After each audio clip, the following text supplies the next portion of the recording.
Hello friends, welcome to my YouTube channel. Friends, आज मैं आपके लिए लेकर आया हूँ क्लास 10th की वर्कशीट नंबर 41। 8 तारीख की ये वर्कशीट है, जैसे कि आप देख सकते हैं। क्लास 10th की और भूगोल की वर्कशीट है ये, ठीक है। आज हम वायु परिवहन के बारे में पढ़ने वाले हैं। भारतीय अर्थव्यवस्था की जीवन रेखाएं। ठीक है फ्रेंड्स, तो पढ़ना शुरू करते हैं। वायु यातायात का तीव्रतम किंतु महंगा साधन है। कहने का मतलब ये है कि आप देखते हो कि जो वायुयान का जो साधन है वो काफ़ी ज़्यादा जल्दी तो आपको पहुंचा देता है, लेकिन काफ़ी ज़्यादा महंगा यानी कॉस्टली होता है, ठीक है। भारत जैसे विशालतम तथा व्यापक जाल व्यापिक विभिन्नता वाले देशों में वायु परिवहन का महत्व काफ़ी बढ़ जाता है, ठीक है। मतलब कि काफ़ी ज़्यादा दूरी तय करनी होती है तो जाहिर सी बात है बढ़ जाता है। वायु परिवर्तन आंतरिक परिवहन के साथ साथ दूसरे देशों के साथ संपर्क स्थापित करने की दृष्टि से भी काफ़ी महत्वपूर्ण है। मतलब कि स्टेट से स्टेट जाने के लिए तो है ही, साथ में इंटरनेशनल फ्लाइट्स भी होती हैं, ठीक है, ताकि इंटरनेशनल संपर्क भी स्थापित हो सके, ठीक है। और यात्रा एवं माल परिवहन के अलावा देश की रक्षा के लिए वायु यातायात का विकास आवश्यक है। जैसे कि आप देखते हो, जैसे कि युद्ध होता है, जैसे हमारा फर्स्ट वर्ल्ड वॉर हुआ था, सेकंड वर्ल्ड वॉर हुआ था, तो इसमें हमारे जो सेकंड में, फर्स्ट में तो नहीं पर सेकंड में जो है यूज हुआ था, ठीक है, एरोप्लेन वगैरह। उसके बाद वायु यातायात केवल माल के लिए नहीं बल्कि रक्षा के लिए भी बहुत इंपॉर्टेंट है। आप देखते हो कि रक्षा के क्षेत्र में भी कैसे वायुयान इंपॉर्टेंट है। तुरंत हमारे सिपाहियों को एक जगह से दूसरी जगह और दूसरी जगह से तीसरी जगह पे जो पहुंचाना बड़ा सरल हो जाता है।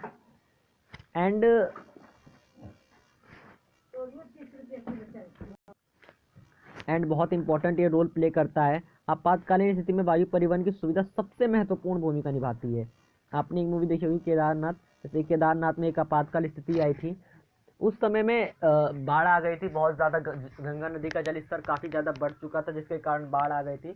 उस स्थिति में रेलवे या कोई भी परिवहन काम नहीं कर सकता था। उस समय में सिर्फ और सिर्फ एक परिवहन काम कर पाया हमारा, वो था वायु परिवहन। आपातकाल की स्थिति में वायु परिवहन बहुत ही मुख्य भूमिका निभाता है। जैसे कि आज कोरोना काल में भी वायु परिवहन एक बहुत मुख्य भूमिका निभा रहा है। वंदे मातरम मिशन के तहत दूसरे देशों से लोगों को लाया जा रहा है। अगर हमारे पास वायु परिवहन नहीं होता तो वो लोग वहीं फंसे रहते और वहाँ से यहाँ पर आने में उन्हें काफ़ी लंबा टाइम लग जाता और शायद वो कोरोना के पेशेंट भी हो जाते। लेकिन अब जो वो एरोप्लेन से आ रहे हैं तो वो सिक्योर हैं, ठीक है, ठीक है। बाकी तो मैंने आपको यहाँ तक बता ही दिया कि कोरोना काल में भी बहुत उपयोगी है। वायु यातायात द्वारा डाक सामग्री भी तीव्रता से पहुँचाई जा सकती है, ठीक है। ये सारे ही पूर्व प्रकरण है। अब नेक्स्ट देखते हैं। 1953 में वायु परिवहन का राष्ट्रीयकरण हुआ है, ठीक है। एयर इंडिया घरेलू एवं अंतर्राष्ट्रीय वायु सेवाएं प्रदान करती है, यानी कि नेशनल भी और इंटरनेशनल भी, यानी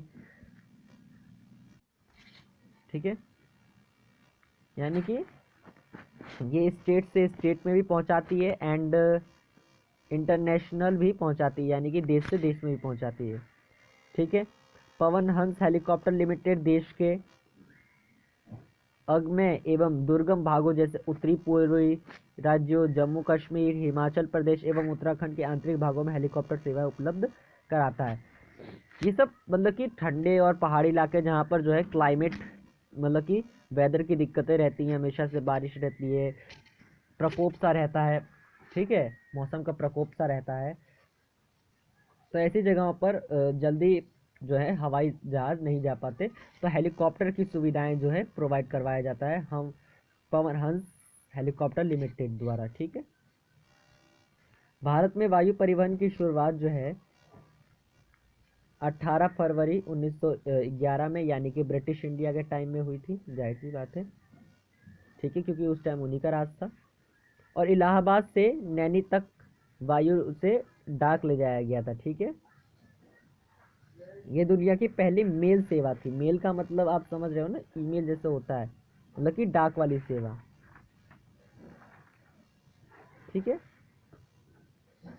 उसके बाद भारत के प्रमुख अंतर्राष्ट्रीय हवाई अड्डे हैं छत्रपति शिवाजी अड्डा, शांताकुंज, मुंबई, ठीक है।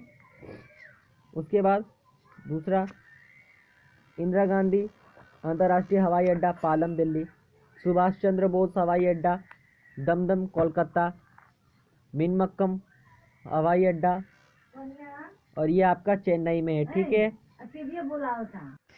ठीक है। अब पहला क्वेश्चन है, एयर इंडिया से जुड़े कुछ देशों के नाम लिखे। यूके आपका, यूएस, ठीक है, ये है, और आपका म्यांमार है, ठीक है, ठीक है, म्यांमार है आपका, और मलेशिया, सिंगापुर, ये आपका पहले का आंसर हो जाएगा, ठीक है। उसके बाद दूसरा प्रश्न है, उत्तर पूर्वी राज्यों में वायु परिवहन महत्वपूर्ण क्यों है, ठीक है। तो इसका उत्तर आप ये लिख सकते हो, उत्तरी पूर्वी क्षेत्र क्या है, ठीक है। उत्तरी पूर्वी क्षेत्र आपका, ठीक है, ये लगभग उत्तरी पूर्वी क्षेत्र है, ठीक है, ठीक है। अब इन जो क्षेत्र हैं, जो उत्तरी पूर्वी कुछ क्षेत्र हैं, इन उत्तरी पूर्वी क्षेत्र में बहुत ज़्यादा दिक्कत इसलिए आती है, उत्तरी पूर्वी क्षेत्र में नदियाँ बड़ी बड़ी हैं, ठीक है। सबसे पहली बात तो इन क्षेत्रों में, ठीक है, और ये नदियाँ रहती हैं, वहाँ पर घने जंगल रहते हैं, ठीक है, घने जंगल रहते हैं उन क्षेत्रों में, ठीक है, घने जंगल रहते हैं, और घने जंगल होने के साथ साथ ये जो है अंतर्राष्ट्रीय सीमा भी होती है, ठीक है, जैसे एलओसी वगैरह है हमारा, लाइन ऑफ कंट्रोल, ठीक है। बाढ़ वगैरह भी, जैसे आप उत्तराखंड का जानते हो, बाढ़ वगैरह आती रहती है, तो ये भी हमारे उत्तर पूर्वी क्षेत्र है, मतलब लगभग थोड़ा उत्तर में आ जाते हैं। अब इन क्षेत्रों पर अगर परेशानी क्रिएट हो गई, आपातकाल आ गया, संकट आ गया इन क्षेत्रों में, इन क्षेत्रों से सड़क के द्वारा लैंडस्लाइड होता रहता है, भूस्खलन होता रहता है। अगर यहाँ पर आपातकाल आ गया तो बड़ी दिक्कत हो जाएगी वहाँ तक पहुँचने के लिए। तो वायु परिवहन ही एकमात्र ऐसा परिवहन है जो उत्तर पूर्वी क्षेत्र में हमें पहुँचा सकता है बड़ी सरलता से, ठीक है। इसका उत्तर आप यहाँ से लिखेंगे, मैं बोल रहा हूँ, वायु परिवहन मुख्य रूप से भारत के उत्तर पूर्वी राज्यों के लिए एक महत्वपूर्ण ही लिख रहे हो आप उत्तर, तो लिखिए, वायु परिवहन मुख्य रूप से भारत के उत्तर पूर्वी राज्यों के लिए बहुत ही महत्वपूर्ण है। इसका कारण यह है कि देश के उत्तर पूर्वी हिस्से को बड़ी नदियों, घने जंगलों और लगातार बाढ़ और अंतर्राष्ट्रीय सीमाओं की उपस्थिति के साथ चिन्हित किया गया है, और वायु परिवहन से इन स्थानों तक पहुंचना आसान हो जाता है, ठीक है। उसके बाद आपका आता है तीसरा प्रश्न, वायु परिवहन का राष्ट्रीयकरण कब किया गया। बहुत इजी उत्तर है, 1953, ठीक है, ऊपर ही आपको बताया गया, ये देखिए 1953 से वायु परिवहन का राष्ट्रीयकरण किया गया है, ठीक है। उसके बाद चौथा प्रश्न है, आपातकालीन स्थिति में कौन सा परिवहन सबसे अधिक उपयुक्त आता है। तो मैंने आपको बताया आपातकालीन स्थिति में तो एक ही परिवहन उपयुक्त आता है, और वो है आपका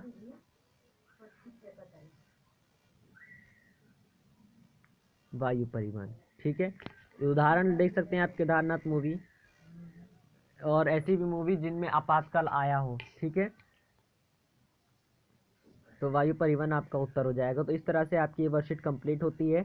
हमारे चैनल को सब्सक्राइब करें, वीडियो को लाइक करें एंड वीडियो को ज़्यादा से ज़्यादा शेयर करें।